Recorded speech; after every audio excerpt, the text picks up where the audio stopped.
Pandangan Gereja Katolik tentang animisme dan dinamisme. Kita dengar pemaparan Romo Cafe. Oke, terima kasih. Selamat malam semuanya, Salve. Selamat Saya mau malam. bertanya, Pastor. Kalau kita ini sebelum adanya agama, kalau dulu saya belajar sejarah ada namanya kepercayaan, yaitu kepercayaan animisme dan dinamisme. Dari sudut pandang dari Romo sendiri dan dari pandangan dari Gereja Katolik, bagaimana menyikapi tentang kepercayaan animisme dan dinamisme tersebut, Romo? Animisme dan dinamisme, pandangan dari Gereja Katolik, Romo. Itu sih pertanyaannya.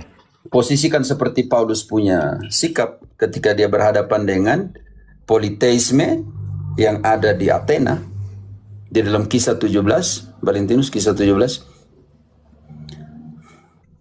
ayat ke-18, kita mulai dari 18. Paulus berhadapan dengan animisme, dinamisme, politeisme yang ada di Yunani. Oke. Kisah 17 ayat 18. Juga beberapa filsuf dari golongan Epikorus dan dari golongan Stoa berdebat dengan dia, dan ada yang berkata, "Apa yang hendak dikatakan si pembual ini?" Namun yang lain berkata, "Rupa-rupanya ia pemberita ajaran ilah-ilah asing, sebab ia memberitakan Injil tentang Yesus dan kebangkitan." Oke, lanjut. Oke. Lalu mereka membawanya menghadap sidang Areopagus dan berkata, "Bolehkah kami tahu ajaran baru mana yang kau ajarkan ini? Sebab Oke, tahan dulu di situ. Rian, Paulus berhadapan dengan orang dari kepercayaan lain. Nanti kepercayaannya seperti apa? Pelan-pelan. Oke. Langsung ke ayat 25. Langsung ke ayat 25. Dan juga tidak dilayani oleh tangan manusia, seolah-olah ia kekurangan apa-apa, karena dialah yang memberikan hidup, napas, dan segala sesuatu kepada semua orang. Ayat berapa yang kau baca? Langsung ke 25, Pater. Turun ke 23. Oh, 23. Sebab ketika aku berjalan-jalan di kotamu dan melihat-lihat barang-barang pujaanmu. Tahan dulu di situ, Rian. Ketika aku berjalan-jalan di kotamu, aku melihat barang-barang pujaanmu, yang adorasi, penyembahan, semua nanti dijelaskan. Lanjut, kalimat lanjutnya. Aku menjumpai juga sebuah mezbah dengan tulisan, "Kepada Allah yang tidak dikenal." Apa yang kamu sembah tanpa mengenalnya, itulah yang kuberitakan kepada kamu. Sekarang ayat 28, kita lihat bagaimana mereka mengekspresikan keilahian di dalam emas, di dalam perak, di dalam batu. Oke. Sebab di dalam Dia kita hidup, kita bergerak, kita ada, seperti yang telah juga dikatakan oleh pujangga-pujanggamu. Di sini Paulus masuk melalui konsep, sebentar, itu penting sebab. Paulus masuk melalui konsep tentang Allah di dalam kebudayaan Yunani. Ayat 29-nya, konsepnya seperti apa? Orang Yunani berpikir tentang Allah itu apa?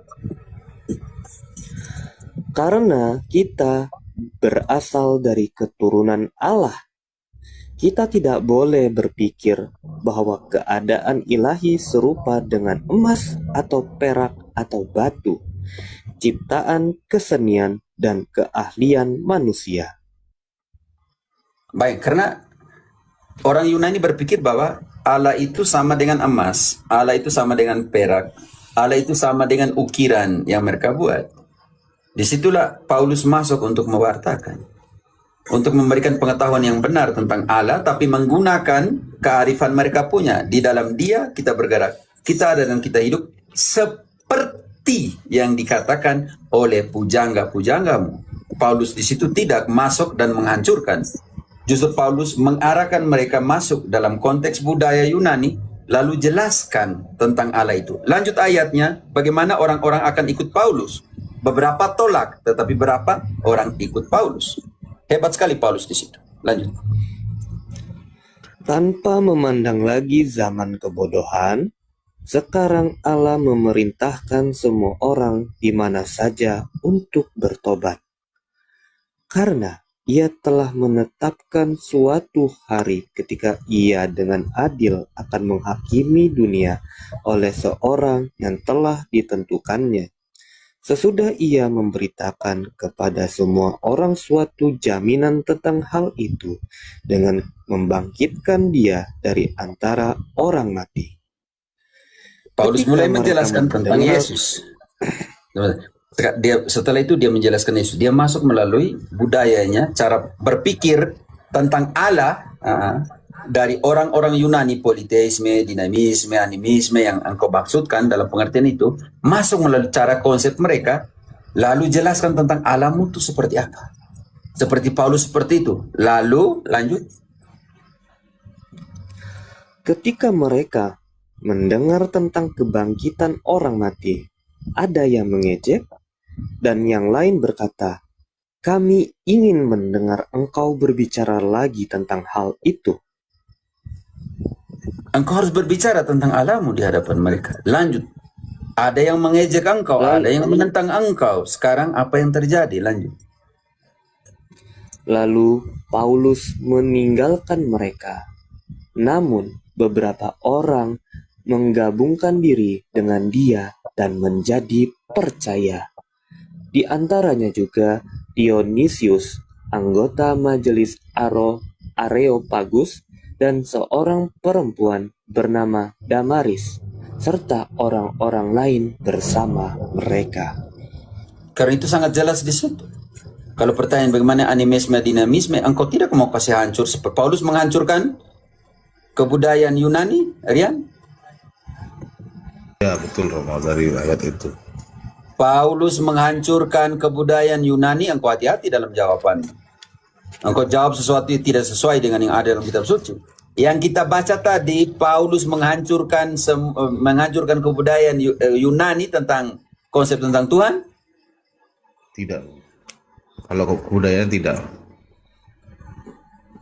Dia hanya pergi mewartakan, menjelaskan posisi Tuhan dari pihaknya Paulus. Jadi pertanyaan, bagaimana sikap kita, sikapnya Paulus? Coba masuk dulu bagaimana cara berpikir mereka, setelah itu wartakan, omong tentang kau punya Tuhan Yesus.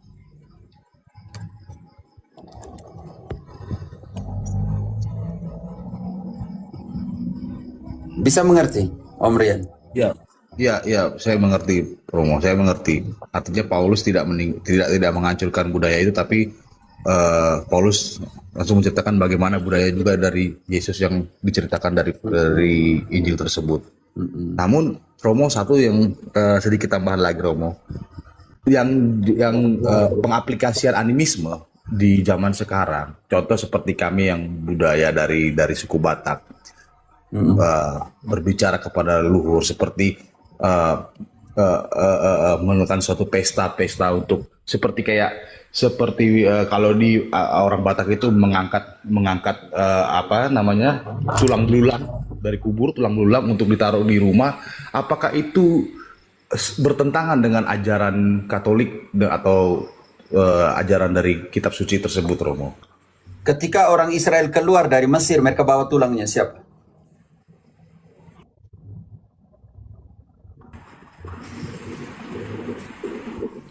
Mereka bawa tulangnya siapa dari Mesir? Tulangnya Yusuf. Yusuf. Yusuf, tidak ada masalah.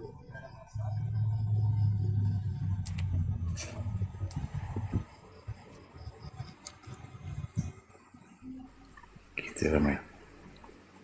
Jadi persoalan kalau engkau anggap itu dewa, dewi, engkau omong dengan mereka, ini jadi persoalan besar. Kau minta itu tulang, engkau kasih saya makan, memang susah kah?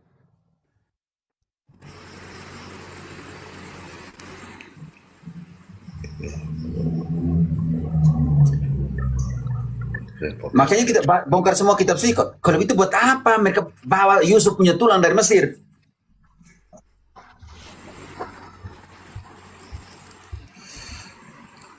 Ya. Buat apa mereka ambil tulangnya Saul setelah dibakar untuk dikuburkan, dikremasi, setelah itu dikuburkan? Buat apa? Tulangnya Saul itu dalam kitab suci ya dikremasi tubuhnya. Setelah itu mereka ambil tulangnya ya, yang tidak terbakar itu, mereka pergi kubur. Kenapa tidak ditaruh di Mesir tuh waktu mereka pulang? Kenapa harus bawa tulangnya Yusuf? Maksudnya jangan taruh jadi Farisi itu kah, Rian ya? Lihat kitab suci dalam konteks semuanya. Bukan hanya satu ayat tutup semua yang lain. Iya, Romo. Di sini aku hanya membandingkan, teringat apa yang tadi siang kami diskusikan dengan Bang siapa tadi, catatan kaki, karena ada juga dari yang dari Kristen Protestan bertanya seperti itu, karena suku Batak kebetulan kan banyak juga dari Kristen Protestan, Romo. Nah, mereka menjengkali yang namanya tradisi dari Katolik, sedangkan tradisi dari suku Batak pun sudah ada yang seperti itu gitu loh, Romo. Maksud saya seperti itu gitu. Artinya penjelasan itu bahwa orang suku Batak pun dari dulu sudah mengenal tradisi dan budaya yang seperti itu gitu loh, Romo. Tapi kenapa mereka ketika dengan adanya tradisi Katolik, mencintai Bunda Maria, menghormati Bunda Maria, mereka menutup mata gitu loh, menutup pikiran mereka bahwa sebelumnya dengan tradisi dari suku Batak, bahwa kita pun orang Batak pun melakukan tradisi-tradisi yang sudah turun-temurun dari nenek moyang kita gitu loh. Itu maksudnya, Romo. Ya, maksudnya begitu. Kita posisi Santo Paulus, dia tidak menghancurkan ini mesbah orang Yunani punya. Dia bilang, apa yang kamu sembah tanpa mengenalnya, itulah yang kuwartakan kepadamu. Makanya di situ ada fungsi dari gereja pastoral, gereja untuk masuk sedikit kan, memberikan pencerahan apa itu inkulturasi. Inkulturasi artinya masuk melalui pintunya budaya setempat dan keluarkan melalui pintunya Kristus. Itu fungsinya. Paulus tidak menghancurkan kebudayaan Yunani, tetapi dia menginjili. Dia masuk seperti yang dikatakan oleh pujangga-pujanggamu, seperti yang dikatakan oleh kearifan lokalmu, seperti yang dikatakan oleh konsep berpikirmu orang Yunani. Di dalam dia kita bergerak, di dalam dia kita ada, di dalam dia kita hidup. Sebab kita berasal dari Allah yang sama. Hebat sekali Paulus. Tanpa menghancurkan kebudayaan, dia hanya masuk memahami kebudayaan setempat dan keluarkanlah pelan-pelan melalui konsep tentang Yesus satu-satunya Allah.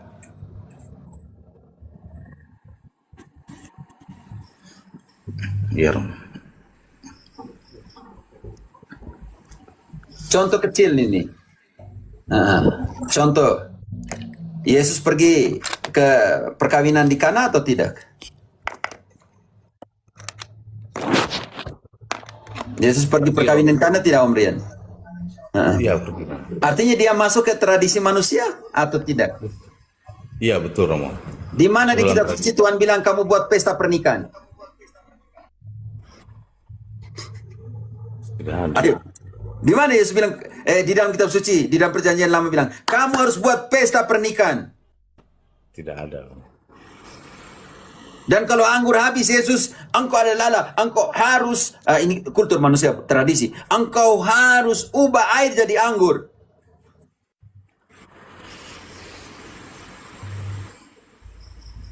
Tidak ada, Romo. Ya sudah. Yesus saja pergi makan ke rumah orang berdosa kok, ke Sakeus kok.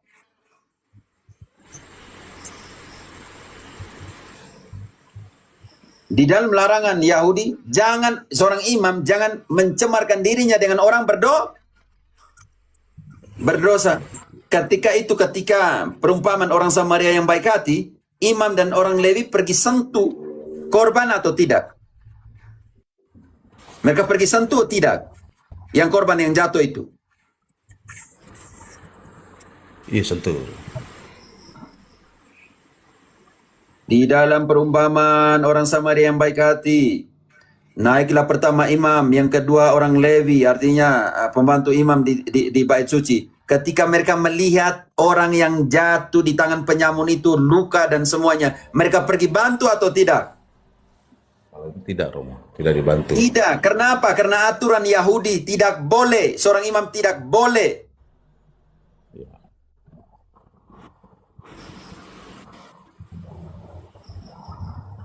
Bayangkan, Adventista harus juga ikut itu. Ada 49, teman-teman, ada 49 larangan pada hari Sabat yang tidak boleh dibuat.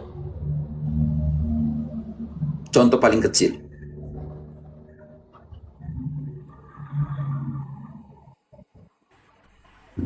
Itu tradisi Yahudi, tidak ada dalam kitab suci. Nah, tapi ada dalam kitab suci perjanjian lama. Karena sola skritura harus ikut semua, toh?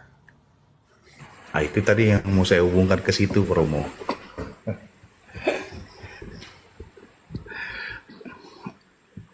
Begitu, Jadi terbukalah. Makanya Katolik itu artinya terbuka. Terbuka untuk semua. Totalitas dalam pengertian menerima semua. Tanpa menghakimi dulu. Lihat baik-baik. Karena itu inkulturasi adalah masuk melalui pintunya budaya. Keluarkanlah itu melalui pintunya Kristus. Engkau harus butuh masuk di sana. Santo Paulus bilang, inilah Kristus yang aku wartakan, Allah yang kuwartakan, Allah yang kalian tidak kenal. Maka sekarang aku sementara mewartakan supaya kamu kenal Allah yang kalian tidak kenal itu. Ini yang harus kita lihat. Makanya jangan jadi orang Kristen Farisi. Percaya kepada Yesus, tetapi Yesus makan dengan orang berdosa. Yesus ke tempat perkawinan di Kana. Yesus masuk ke rumahnya Sakeus, Simon yang berdosa. Yesus berjalan dengan orang-orang kecil, orang miskin, yatim piatu, papa dan semua, karena dia bilang, di manakah engkau ketika aku lapar, dan semuanya itu.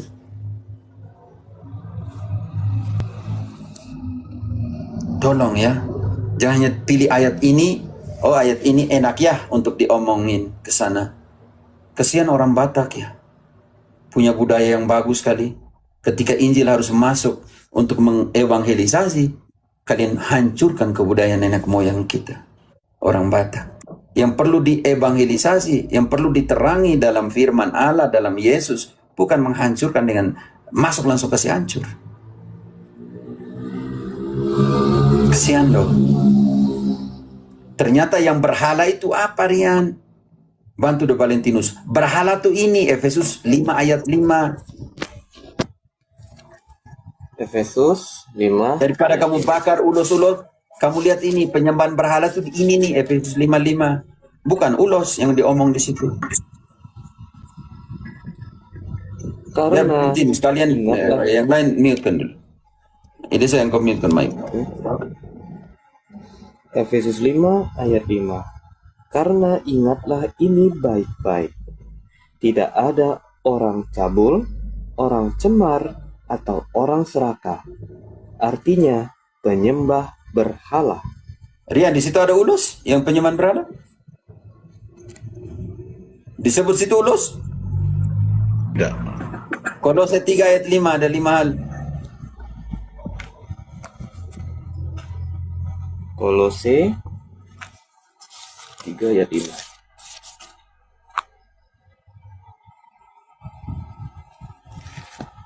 Kolose 3 ayat 5. Karena itu, matikanlah dalam dirimu segala sesuatu yang duniawi, yaitu percabulan, kenajisan, hawa nafsu, nafsu jahat, dan juga keserakahan. Yang sama dengan? Yang sama dengan penyembahan berhala. Di situ ada ulos bilang penyembahan berhala di situ, Rian? Tidak, Romo. Tolong orang Batak yang baik, yang berbudi, yang beradab, yang beradat. Dengar baik-baik itu. Di situ ada 8 kategori kalau kita gabung. Sebenarnya hanya 5 kategori dari penyembahan berhala yang dikatakan oleh Santo Paulus. Di situ namanya penyembahan berhala rohani, spiritual. Kesian nenek moyang kita orang Batak. Kalian punya nenek moyang berjuang untuk mengekspresikan kesenian mengekspresikan apa yang mereka bayangkan waktu itu, animisme dan dinamisme. Masuklah di situ. Apa yang kalian sembah selama ini, yang tidak kalian kenal, itulah yang aku wartakan kepadamu, yaitu Kristus. Dan karena kita adalah anak, kita adalah ciptaan dari Allah yang sama, tanpa diskriminasi di situ. Makanya di sini engkau harus mewartakan, Rian, jangan diam saja. Jelaskan mereka baik-baik tanpa menyakiti perasaan kebudayaan. Iya, betul Romo.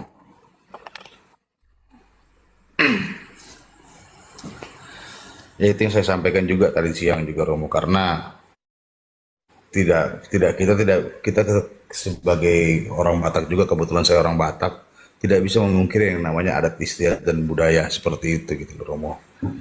Banyak sekali seperti kayak contohnya ulos tadi yang Romo sebutkan. Terus kami juga ada perantara seperti, kalau dibilang mereka selalu mengatakan seperti ini yang protes ya Romo. Kita mencium mencium patung segala macam. Saya bandingkan lagi Romo, bagaimana dengan kita, karena sebetulnya saya orang Batak. Bagaimana kalau kita orang Batak berdoa di kuburan opung kita menggunakan perantara yang namanya daun sirih. Tapi mereka memunafikan itu, memungkiri itu Romo. Makanya saya tadi coba mengangkat yang namanya animisme dan dinamisme tersebut, supaya mereka yang protes pun bisa tercerahkan pikiran mereka gitu loh Romo. Karena kami di orang Batak ada juga perantara untuk berdoa dengan orang yang sudah tiada dengan menggunakan daun sirih, atau kita bisa bilang namanya demban. Nah, seperti itu Romo. Makanya keuskupan setempat haruslah dengan sukacita, dengan penuh kegembiraan masuk ke dalam tradisi dan coba mengevangelisasi, menerangi tradisi dalam konteks Yesus punya itu seperti apa, oke? Iya. Maaf, saya balas WA-nya Pater Pierre.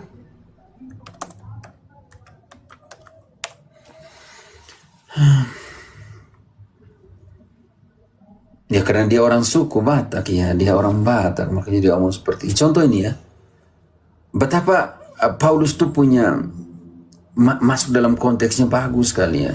1 Korintus 11 ayat 11-12 ya. 11-2. Coba 11-2. Kita bahas satu konteks di mana Paulus berhadapan dengan situasi historis kultur setempat di Korintus. Hebat Paulus nih. 1 Korintus 11 ayat 2, Pater. Aku harus memuji kamu, sebab dalam segala sesuatu, kamu tetap mengingat akan aku dan teguh berpegang pada ajaran yang kuteruskan kepadamu. Langsung kelimanya. Tetapi tiap-tiap perempuan yang berdoa atau bernubuat dengan kepala yang tidak bertudung menghina kepalanya, sebab ia sama dengan perempuan yang dicukur rambutnya. Di situ penting sekali, di ayat 10-nya. Sebab itu perempuan harus memakai tanda wibawa di kepalanya oleh karena para malaikat. Oke, ini penting sekali. Itu bukan kultur Kristen dalam pengertian di Korintus. Paulus mengharuskan semua perempuan untuk pakai tutup kepala karena situasi kultur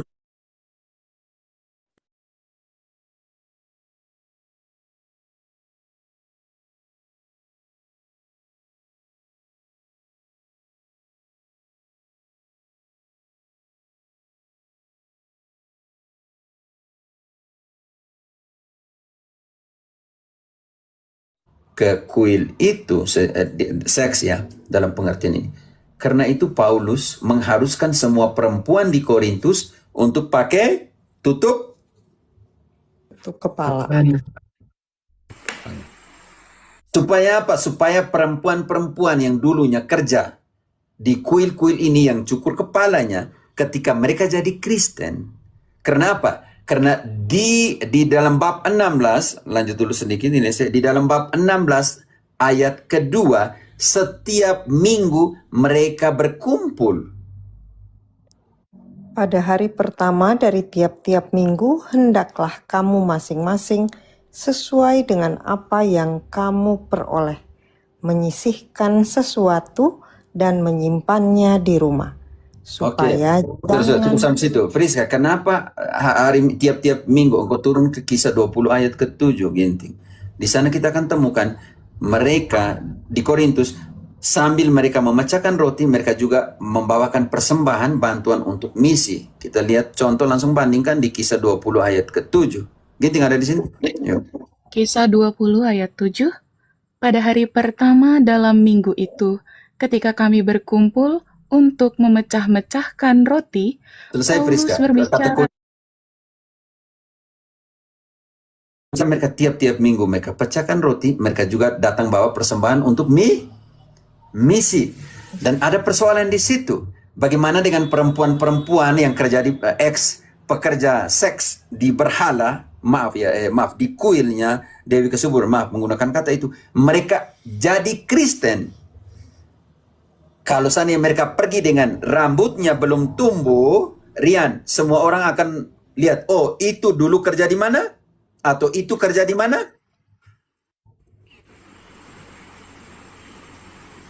Rian, engkau ikut. Jadi perempuan untuk melayani seks, begitu. Engkau bisa mengerti. Karena itu Paulus mengharuskan seluruh perempuan harus tutup kepalanya. Kenapa? Karena martabat perempuan itu sangat dijunjung tinggi oleh Paulus. Supaya ketika mereka bertobat, mereka tidak didiskriminasi, mereka tidak difitnah, mereka tidak diejek bahwa kamu dulu kerja sebagai pelacur, itu yang dimaksudkan.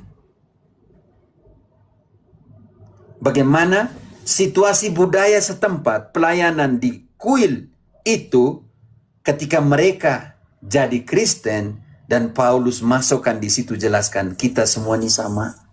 Kita di hadapan Allah berharga. Karena itu supaya jangan ada diskriminasi, semua perempuan pakailah tutup kepala. Ini yang contoh kecil yang tadi. Bagaimana Paulus tidak kamu tunggu dulu, rambut tumbuh datang ke sini. Tidak. Paulus masuk untuk menjelaskan, mengedukasikan, mengevangelisasikan, mewartakan situasi setempat. Ketika kamu jadi Kristen, kamu semua sama di hadapan Allah. Rian, seperti itu. Maksud saya ambil dua contoh bagaimana Paulus di Kisah dan Paulus di Korintus. Ini penting sekali kita lihat di situ ya teman-teman. 11 Korintus 11 tadi. Oke. Bisa dipahami Rian ya? Bisa, Pastor, bisa, Pastor. Saya cukup memahami.